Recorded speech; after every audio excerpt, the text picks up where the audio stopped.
Sa ngalan ng Ama at ng Anak at ng Espiritu Santo. Amen. Ang pagpapala ng ating Panginoong Hesukristo, ang pag-ibig ng Diyos Ama at ang pakikipag-isa ng Espiritu Santo naway sumainyong lahat. At sumainyo rin. Mga batid, sa araw na ito, ngayon ay nasa ikasyam na misa nobenaryo din tayo bilang paghahanda natin sa Episcopal Coronation. Inihingi ng tawag ng kabanalan na suriin muna natin ang ating mga sarili bago tayo makitungo sa ibang tao. Sa ating kasalukuyang pamumuhay, kung saan tila nasanay tayong punahin ang lahat ng ating nakikita at naririnig. Inanyayahan tayo ng Panginoon na magpigil at pagnilayan kung paano tayo dinadala ng ating kapabayaan patungo sa ating pansariling kasiraan. Sa misang ito, ialay natin ang ating mga sarili at hilingin kay Hesukristo ang isang mapagpatawad at mapayapang sarili na siyang magiging pagkakakilanlan natin bilang kanyang tunay na mga alagad. Mga batid, tinipon tayo bilang kaanib ng angkan ng Diyos, kaya dumulog tayo sa mawaing Panginoon, nagpapatawad ng lubos. Sinugong tagapagpagling sa mga nagsisisi, Panginoon, kaawaan mo kami. Panginoon, kaawaan mo kami. Dumating na tagapag-anyayang mga makasalanan ay magsisi. Kristo, kaawaan mo kami. Kristo, kaawaan mo kami. Nakaluklok ka sa kanan ng Diyos Ama para ipamagitan kami. Panginoon, kaawaan mo kami. Panginoon, kaawaan mo kami. Kaawaan tayo ng makapangyarihan Diyos. Patawarin tayo sa ating mga kasalanan at patnubayan tayo sa buhay na walang hanggan. Amen.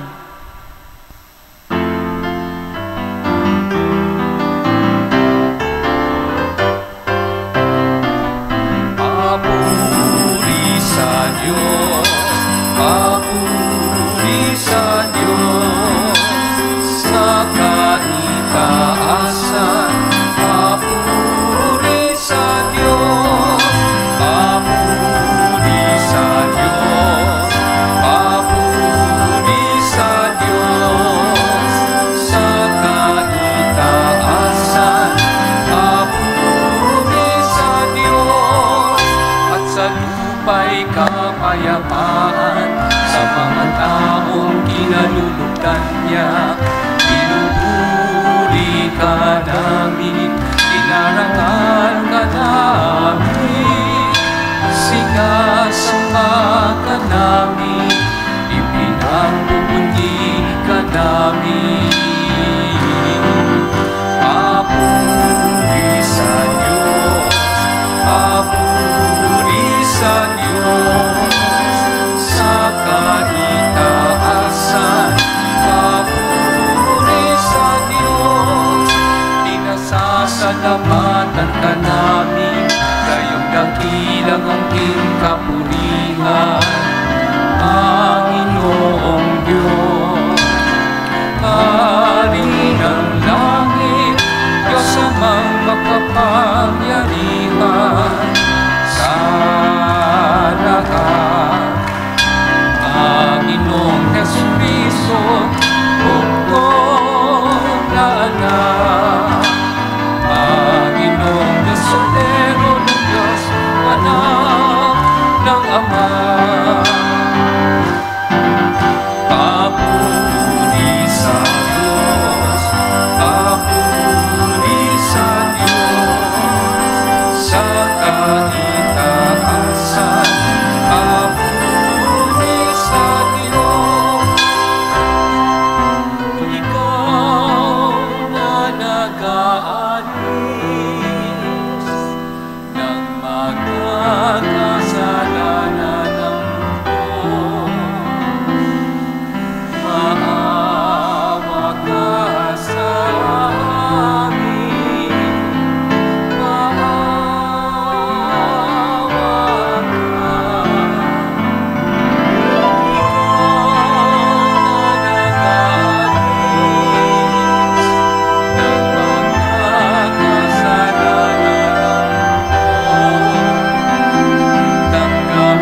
Ama naming makapangyarihan, ipagkaloob mong maitaguyod ang sanlibutan sa matiwasay na pag-iral ayon sa layunin mo para sa aming kapakanan sa pagsamba sa iyo ng may panatag na kalooban sa pamamagitan ni Hesukristo kasama ng Espiritu Santo magpasawalang hanggan.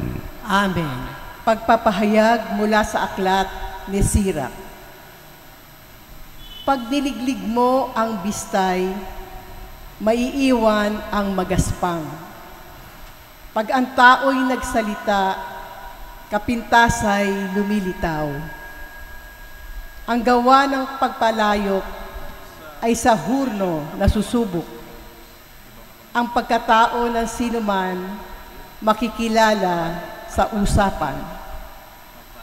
Sa bunga ng punong kahoy, nakikilala ang ginagawang pag-aalaga.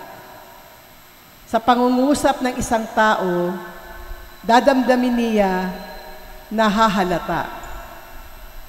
Huwag mo munang purihin ang isang tao hanggang hindi siya nagsasalita, sapagkat doon mo pa makikilala ang tunay niyang puso't diwa. Ang salita ng Diyos. Salamat sa Diyos. Totoong kalugod-lugod ang magpasalamat sa Diyos. Totoong kalugod-lugod ang magpasalamat sa Diyos. Ang magpasalamat sa Panginoong Diyos ay mabuting bagay. Umawit na lagi, purihin ang ngalang kataas-taasan. Pag-ibig niyang wagas ay dapat ihayag, kung bukang liwayway, pagsapit ng gabi, ang katapatan niya'y ihayag din naman. Totoong kalugod-lugod ang magpasalamat sa Diyos. Katulad ng palma, ang taong matuwid, tatatag ang buhay, parang mga sindro, kahoy sa Libano, lalagong mainam parang punong kahoy, na doon natanim sa tahanan ng Diyos. Sa banal na templo, ito ay lalago na nakalulugod. Totoong kalugod-lugod ang magpasalamat sa Diyos. Tuloy ang pagbunga kahit na ang punong ito ay tumanda, lunti at matatag, at ang dahon nito ay laging sariwa. Ito'y patotoo na ang Panginooy tunay na matuwid, siya kong sanggalang. Matatag na bato, walang bahid dungis. Totoong kalugod-lugod ang magpasalamat sa Diyos. Pagpapahayag mula sa unang sulat ni Apostol San Pablo sa mga taga-Korinto. Mga kapatid, kapag napalitan na ng walang pagkabulok ang nabubulok at napalitan na ng walang kamatayan ang namamatay, matutupad ang nasasaad sa kasulatan. Nalupig na ang kamatayan, ganap na ang tagumpay. Nasaan o kamatayan ang iyong tagumpay? Nasaan o kamatayan ang iyong kamandag? Ang kamandag ng kamatayan ay ang kasalanan, at ang lakas ng kasalanan ay nagmumula sa kautusan. Magpasalamat tayo sa Diyos na nagbibigay sa atin ng tagumpay sa pamamagitan ng ating Panginoong Hesukristo. Kaya nga mga kapatid, magpakatatag kayo at huwag matitinag. Magpakasipag kayo sa gawain para sa Panginoon. Yamang alam ninyong di nasasayang ang inyong pagpapagal para sa Kanya. Ang salita ng Diyos. Salamat sa Diyos.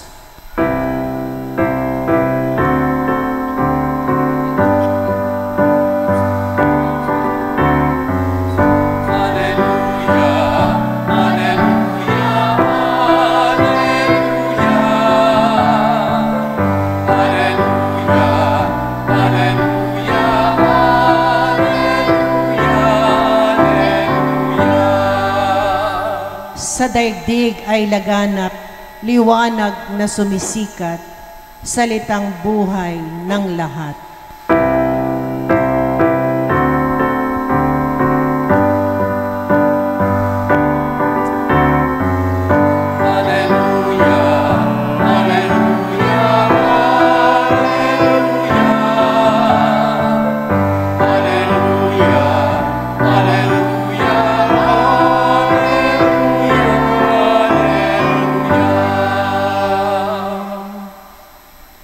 Sumainyo ang Panginoon. At sumainyo rin. Ang mabuting balita ng Panginoon ayon kay San Lucas. Papuri sa iyo, Panginoon. Noong panahong iyon, tinanong ni Jesus ang mga alagad ng patalinghaga, maaari bang maging taga-akay ng bulag ang isa ring bulag? Kapwa sila mahuhulog sa hukay kapag ginawa ang gayon. Walang alagad na higit sa kanyang guro, ngunit kapag lubusang naturuan, siya'y magiging katulad ng kanyang guro. Ang tinitingnan mo'y ang puwing ng iyong kapatid, ngunit hindi mo pinapansin ang tahilan sa iyong mata.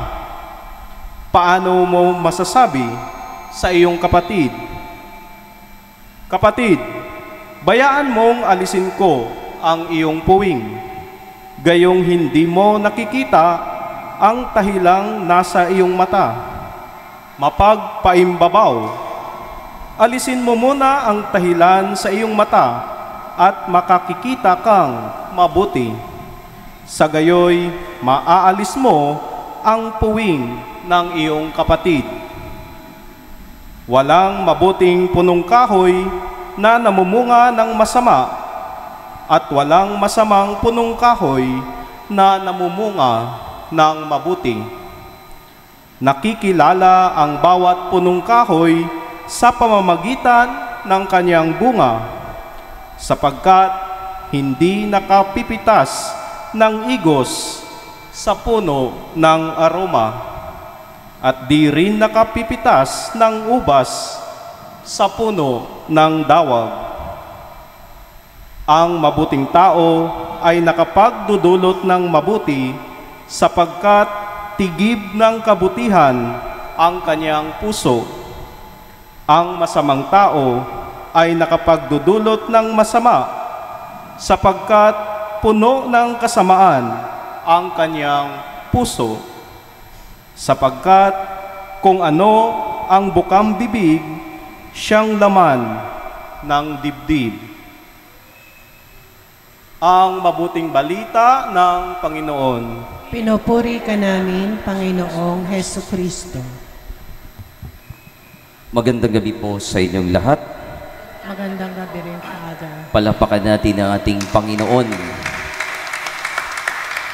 Palakpakan din natin ang ating mahal na ina, ang mahal na Birhen ng Fatima, na bukas ay ikokoronahan. Magandang paghahanda ho natin ay yung magkaroon tayo ng magandang kalooban. No? Yun ang the best na paghahanda, no? Sa okasyon na gagawin bukas. Malinis na ba yung ating kalooban? At ito ho ang pinapaalala sa atin ng banal na ng ating ebanghelyo, no? Sa 8th Sunday of Ordinary Time. Maganda ba ang ating kalooban? Mga kapatid, perfectionist ka ba? Bakit nga ba may mga tao na ang ugali ay mahilig mamintas ng iba? Palaging humahanap ng mali. Merong mga tao na sadyang mahilig pumuna sa pagkakamali ng iba. May mga tao na mapaghanap ng mali. At kapag ang isang tao nagkamali, ipapamukha niya sa iyo yung pagkakamali mo. Pagkatapos, tuwang-tuwa na ikinukwento yung kapalpakan mo, yung mali mo. Gustong-gusto na ipangangalandakan na napakahina mo, ang dami mong palpak. May mga ganitong klase ng tao. Magaling mamintas, Akala mo ang galing. Bakit nga ba may mga tao na tuwang-tuwa kapag nakakakita ng pagkakamali ng iba? Ang libangan niya ay pumuna sa pagkakamali ng iba. Ang nakikita niya ay ang pagkakamali ng iba. Pero yung sarili niyang pagkakamali, yun ang hindi niya makita. At ang mas malala, kapag siya mismo ang talagang nagkamali, ang dali na magturo na yung kasalanan niya ay kasalanan ng iba. At sasabihin niya, hindi siyang may gawa, hindi siya ang may kasalanan. Mga batid, may sinasabi si Jesus sa Ebanghelyo, bago mo tingnan ang puwing ng mata ng iba, alisin mo muna ang tahilan sa iyong sariling mga mata. Paano mo nga sasabihin, aalisin ko ang iyong puwing, kung ikaw mismo meron ka ring malaking puwing sa iyong mata? Hindi mo maaalis ang puwing ng iba dahil ikaw mismo may sariling puwing at hindi mo maididilat ang iyong mata. Para bang sinasabi ni Jesus, paano mo itatama yung pagkakamali ng iba kung yung sarili mong pagkakamali hindi mo maitama? Ang tanong, perpekto ka ba para itama ang iba? Wala ka bang nagagawang pagkakamali? May karapatan ka ba talagang itama ang iba? Sabi nga nila, look who is talking. Mga batid, yung mga ganitong klase ng tao, feeling great, feeling perfecto, yan ho yung masarap barahin. At ipamukha mo rin sa kanila na mali yung ginagawa nilang pagtrato sa iba. Mga batid, tandaan natin, hindi tayo mga perpektong tao. Meron tayong mga kanya-kanyang depekto. Pero bakit nga ba maraming tao na kung umasta na sila ay perpekto? Maraming feeling great, akala nila sa kanilang sarili, sila ay magaling, hindi sila nagkakamali. Yung mga taong feeling perfect, feeling great, kapag nagkamali po yan, asahan ninyo, mahilig yan manisi ng iba. Mahilig magturo sa mali ng iba. Ito rin kasi yung mga taong ayaw ng responsibilidad. Ayaw tumanggap ng pagkakamali. Ayaw tanggapin yung kanilang mga pagkukulang. At ang taong ayaw tumanggap ng pagkakamali at pagkukulang, ito yung mga dominante. Ito yung mga bilib na bilib sa sarili. Mga batid, dahan-dahan po tayo dahil hindi tayo mga perpekto. Meron at meron tayong mga depekto. Sumasablay din tayo. Ang tanong, sino ba ang perpekto? Sa atin, walang perpekto. Tanging Diyos lang ang perpekto. Siya lang ho talaga. Kinakaawaan lang tayo ng perpektong Diyos. Kaya nga magpasalamat tayo dahil sa dakilang awa ng Diyos. At kung titingnan natin yung ating mga sarili, malayong malayo pa tayo sa isang perpektong Diyos.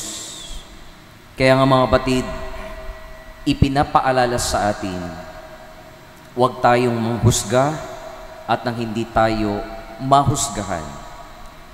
Kung ano ang ginagamit nating panukat sa ating kapwa, yun din ang gagamitin sa ating panukat ng Diyos.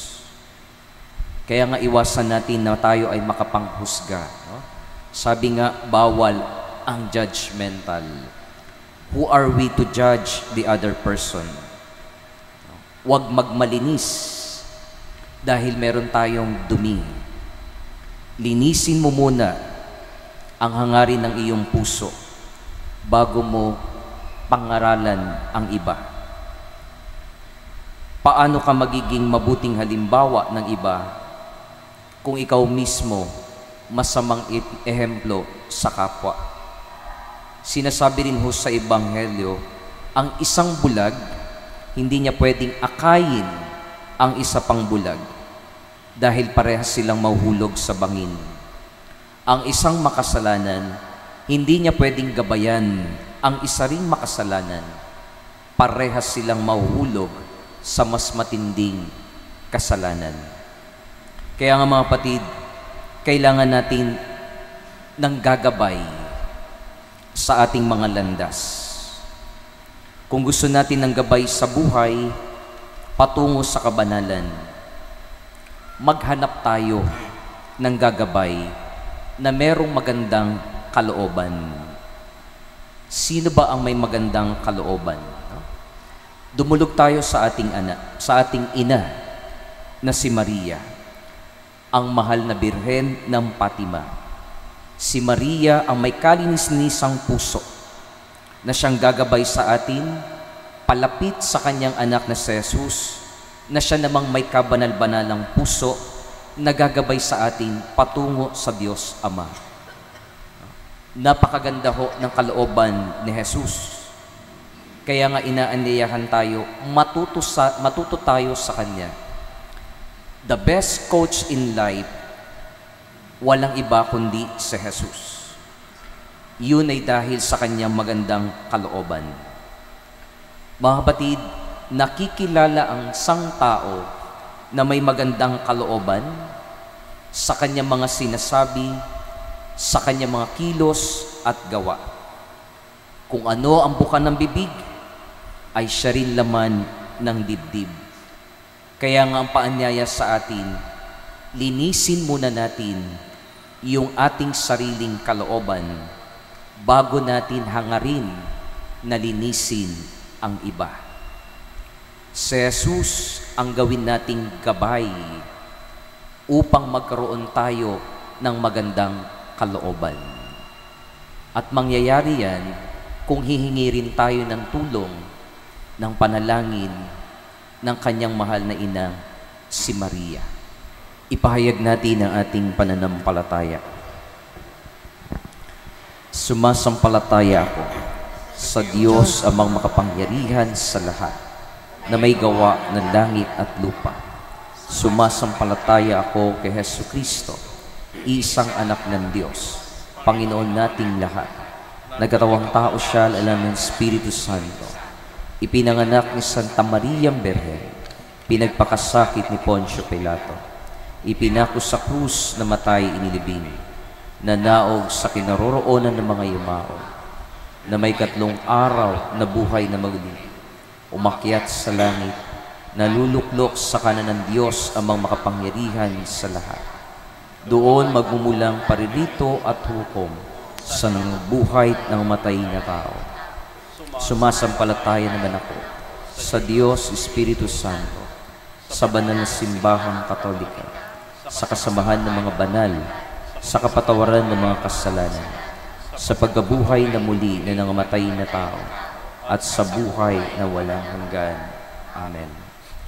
Kami ay lumalapit at dumadalangin sa iyo ngayon, Ama, upang makita at madaman namin ang iyong anak na si Jesus sa bawat kapatid namin na nangangailangan ng pag-unawa at pagmamahal. Buong kababaang loob kaming dumudulog, Panginoon, dinggin mo ang aming panalangin. Panginoon, dinggin mo ang aming panalangin. Maging tunay na lingkod at pastol nawa ang aming Santo Papa, mga obispo, pari at diakono, upang maakay nila ang bawat binyagan tungo sa Diyos sa pamamagitan ng kanilang pag-unawa at pakikinig. Manalangin tayo. Panginoon, dinggin mo ang aming panalangin. Maging mabuting takapagtaguyod nawa ang mga lingkod bayan ng talento, potensyal ng bawat mamamayan tungo sa pag-unlad ng mga pamayanan. Manalangin tayo. Panginoon, dinggin mo ang aming panalangin. Patuloy nawang maging masigasig ang mga doktor, nurse, at mga social workers sa paglilingkod sa mga kapatid nating may sakit, may kapansanan, mga matatanda, at iba pang mayroong matinding pinagdaraanan sa buhay. Manalangin tayo. Panginoon, dinggin mo ang aming panalangin. Huwag nawa kaming magkaroon ng talaan ng masasamang gawain at kasalanan ng aming kapwa. Sa halip ay makapamuhay kami ng may pasensya, pag-unawa at pagmamahal sa bawat isa. Manalangin tayo. Panginoon, dinggin mo ang aming panalangin. Sa pamamagitan ng mahabaging pagliligtas ng iyong anak na si Jesus, makapasok nawa sa iyong kaharian ang mga kapatid naming yumao. Manalangin tayo. Panginoon, dinggin mo ang aming panalangin. Sa bawat individual at mga pamilyang nag-aalay kaloob at mag-aalay kaloob ngayong buwan ng Pebrero, naway patuloy na magbahagi, tanda ng kanilang pagsamba, pasasalamat at pagtitiwala sa Diyos na nagpapala. Manalangin tayo. Panginoon, dinggin mo ang aming panalangin. Ang bawat pamilyang sinisimbolo ng mga nakasinding kandila sa lahat ng ating mga misa, naway matugunan ang kanilang mga intensyon. Manalangin tayo. Panginoon, dinggin mo ang aming panalangin. Isama po natin sa ating panalangin ang intensyon ng ating nobena sponsors, PPC Execom and Pastoral Team. Maribik Ulep, Christopher Manansala, Hedy Ligon, Natividad Porte, Restita Marasigan, Jonathan Cruz, Marilyn Bibat, Irene Garcia, Lucille Alindogan, Mary Jeronimo, Rodora Marasigan, Dalia Decena, Leo Reparado, Pablito Porte, Zoraida Kalimutan, Alex Alindogan, Laila Cadasio, Lito Nacional, Joey Jeronimo, Loy Ligon, Mirna Nacional, Estela Reparado, at Risa Franco, at sa lahat ng mga magsisipag-alay ngayong gabi, manalangin tayo. Panginoon, dinggin mo ang aming panalangin. Sa ilang sandali ng katahimikan, ating ipanalangin ang iba pang mga pangangailangan ng ating pamayanan, pati na rin ang ating pansariling kahilingan. Manalangin tayo. Panginoon, dinggin mo ang aming panalangin. Ama, bigyan mo kami ng pusong mapagpatawad upang maging daan kami ng iyong kapayapaan at pagkakasundo, alang-alang kay Kristong aming Panginoon. Amen. Magsipo po ang lahat at humanda sa pag-aalay. Sa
paghahain ay kalugdan ng Diyos sa makapangyarihan.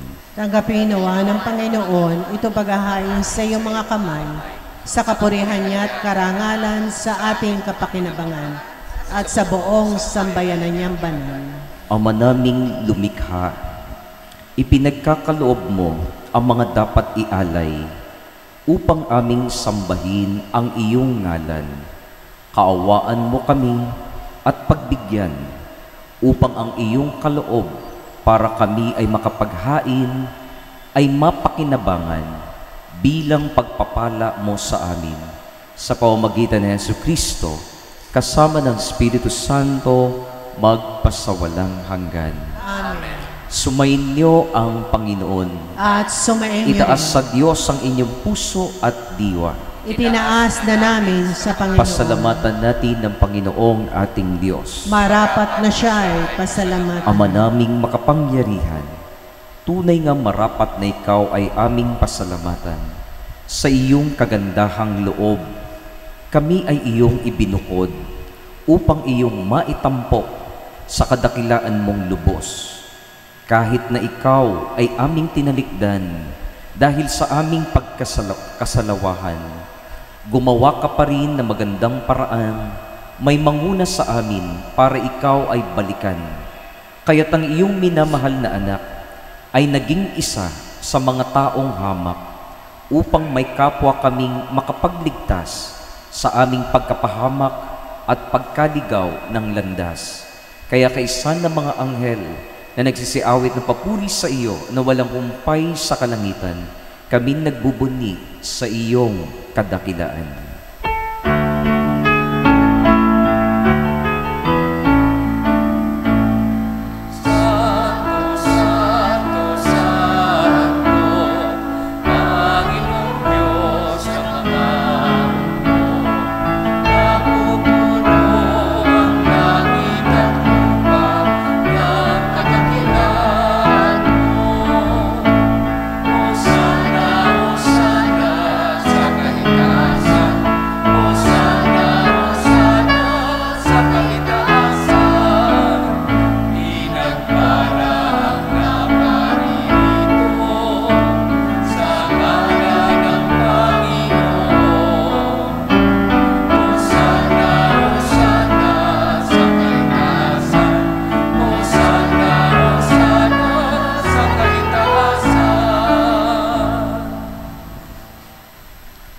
Ama naming banal, ikaw ang bukal ng tanang kabanalan.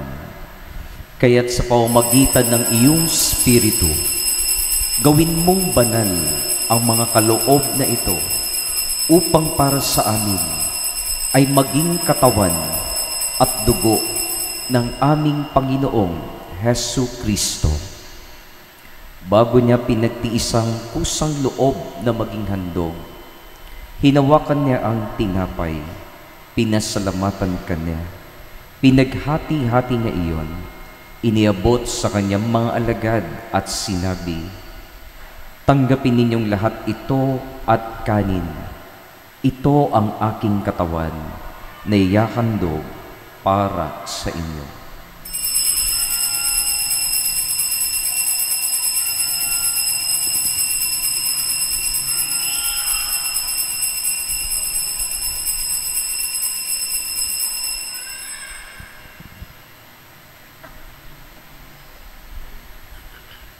Kaya hindi naman noong matapos ang hapunan, hinawakan niya ang kadis, muli kanyang pinasalamatan.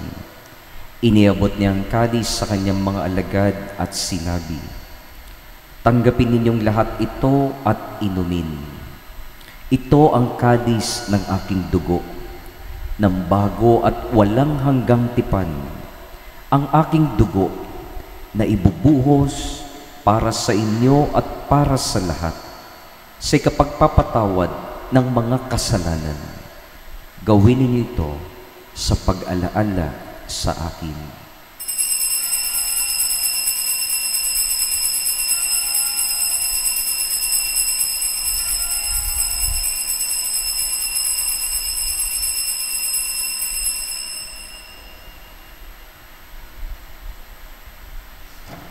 Ipagbunyi natin ang misteryo ng pananampalataya. Aming ipinahayag na namatay ang iyong anak, na buhay bilang Mesiyas at magbabalik sa wakas para mahayag sa lahat.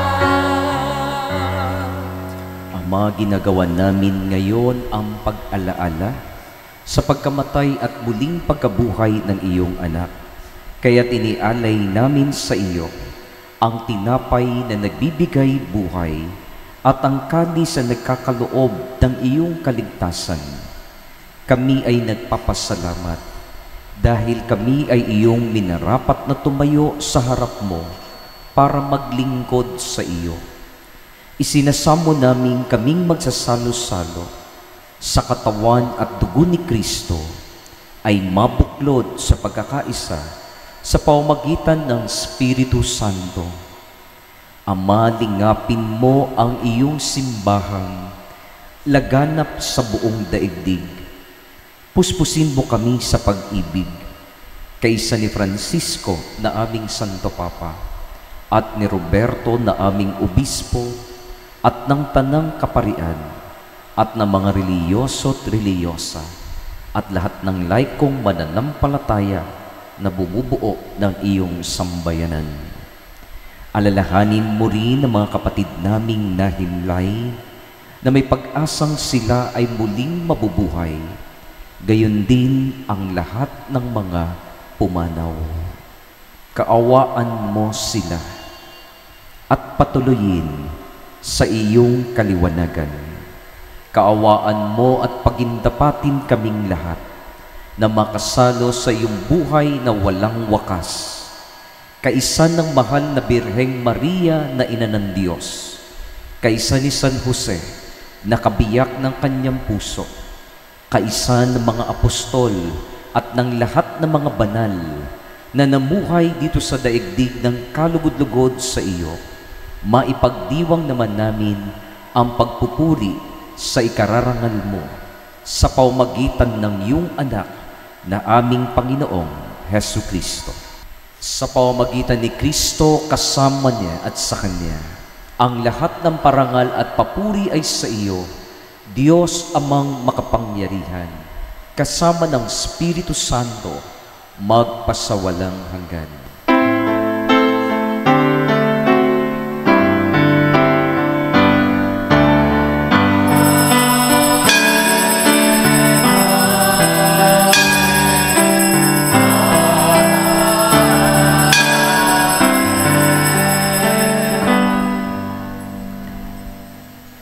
Sa tagubili na kagagaling na utos at turo na Jesus na ating Panginoon at Diyos, buong lakas loob nating ipahayag.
Hinihiling namin kami adya sa lahat na masama, pagkalooban ng kapayapaan araw-araw, iligtas sa kasalanan, ilayo sa mga takot at pangamba, ilayo sa mga karamdaman, at sa lahat ng uri ng kapahamakan, samantalang aming pinananabikan ang dakilang araw ng pagpapahayag ng tagapagligtas naming si Hesu Kristo.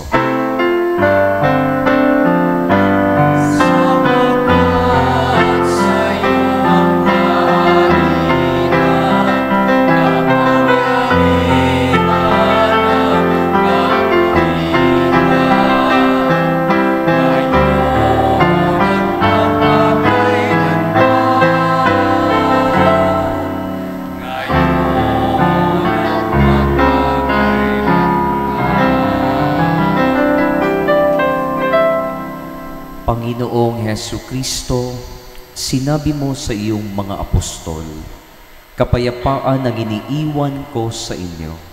Ang aking kapayapaan ang ibinibigay ko sa inyo. Tunghayan mo ang aming pananampalataya at huwag ang paulit-ulit naming pagkakasala.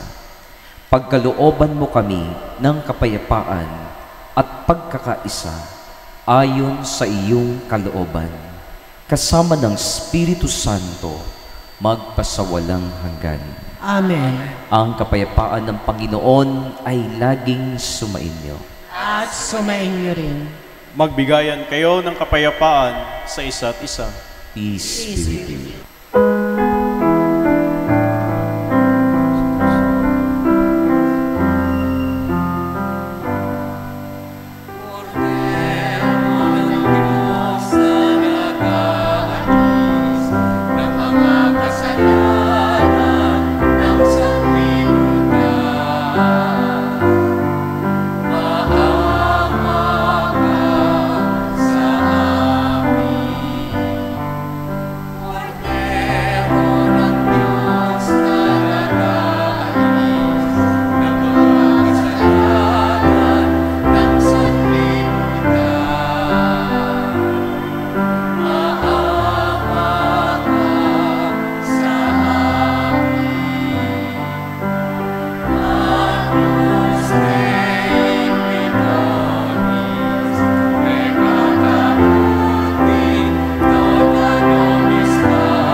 Ito ang kordero ng Diyos, siyang ating daan, ang katotohanan at ang buhay, na patuloy na nagpapagaling, nagpapatawad at nag-aalis ng mga kasalanan ng sanlibutan. Mapapalad tayong inaanyayahan sa kanyang banal na pigilan. Panginoon, hindi ako karapat-dapat na magpatuloy sa iyo, ngunit sa isang salita mo lamang ay gagaling na ako.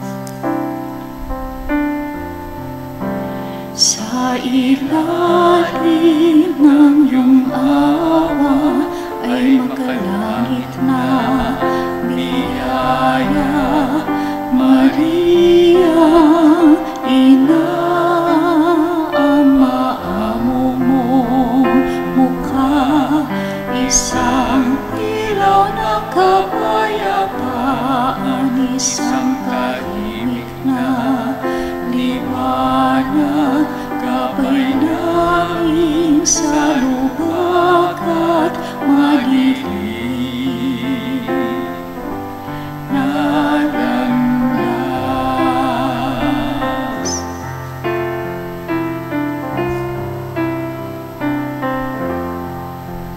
Ang iyong puso'y isang kanlungan, dalisay at totoo. Ngiti sa aming kalungkutan, sa gulo, pagmamahal ng isang ina, init na lalaho, paghilom ng sugat ay amin natatamo.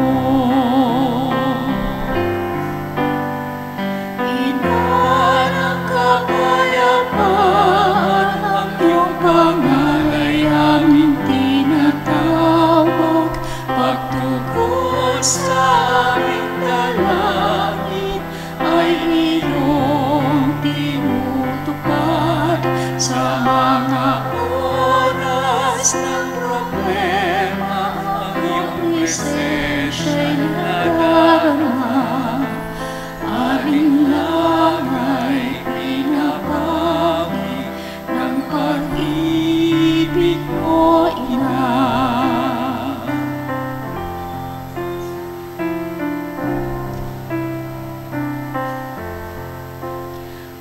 Mahal naming Maria, ina ng kapayapaan, hangad naming tuwina ang iyong awa at biyaya para sa kapayapaan at kahimik na sanlibutan. Patuloy na nananalangin na may papakumbaba. Ina ng kapayapaan, ang iyong pangalay aming tinatawag, pagtugon sa aming dalangin ay iyong tinutupad sa mga oras ng problema. Ang iyong presensya'y nadarama, alinlang ay pinapawi ng pag-ibig mo, Ina. Ina ng kapayapaan, Virgen Fatima ng Urduha, sa hilagang Caloocan, ikaw ang Reyna at Ina. Ina na mapagkandili, Ina naming banal, Ina ng kapayapaan, o Ina naming mahal. Ina na mapagkandili, Ina naming banal, Ina ng kapayapaan, o Ina naming mahal.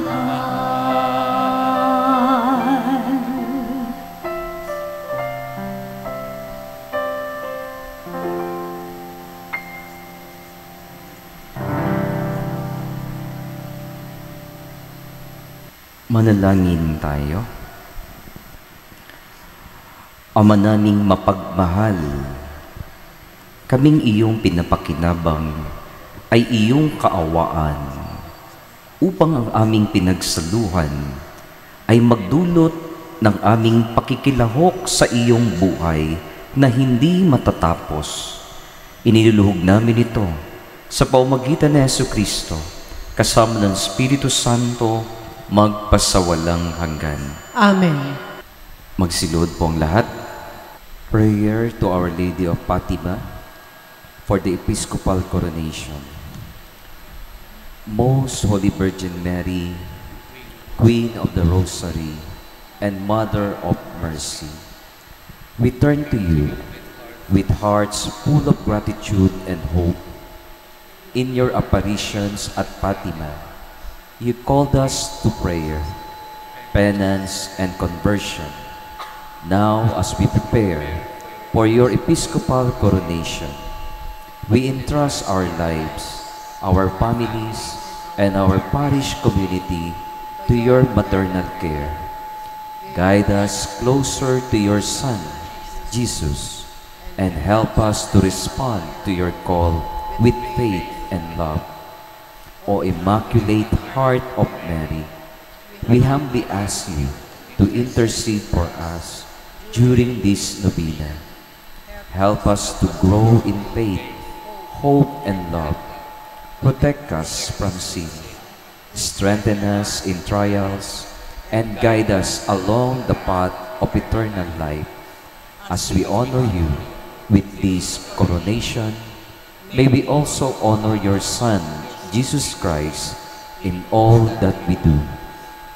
Mary, Queen of the Most Holy Rosary, may your episcopal coronation remind us of your constant presence in our lives. Reign in our hearts, protect us from harm, and bring us closer to your Son. We entrust our needs to your loving care, and confident that you will bring them to Jesus. Amen. Nais ko pong pasalamatan lahat na nakisa sa ating banal na pagdiriwang, kaya hindi niya mga nag-alay ng pamisa, sa lahat ng mga naglingkod sa banal na misang ito, at sa ating mass sponsor for this 9th day of novena mass in preparation for episcopal coronation, ang ating PPC, Execom, and pastoral team. Palapakan po natin sila. Sila po yung mga nakadilaw. Sumayin niyo ang Panginoon. At sumayin rin. Imuko kayo tingin ang pagpapala ng Diyos. Ilayo nawa kayo sa lahat ng kapahamakan at pagpalain nawa kayo ng bawat mabuti at ganap na kaloob ng Diyos ngayon at magpasawalang hanggan. Amen. Pamalagiin nawa niyang nananahan ng kanyang salita sa inyong kalooban at puspusin nawa niya kayo ng kaligayahang walang hanggan. Amen. Patnubayan nawa kayo ng Diyos sa pagtahak sa kanyang landas upang lagi ninyong mabatid kung ano ang tama at mabuti, samantalang kayo ay naglalakbay patungo sa buhay na walang hanggan. Amen. At pagpalain kayo na mahabagin at makapangyarihan Diyos, Ama at Anak at Espiritu Santo. Amen. Tapos na ang banal na misa, humayo kayong taglay ang kapayapaan at pag-ibig ni Kristo. Salamat sa Diyos.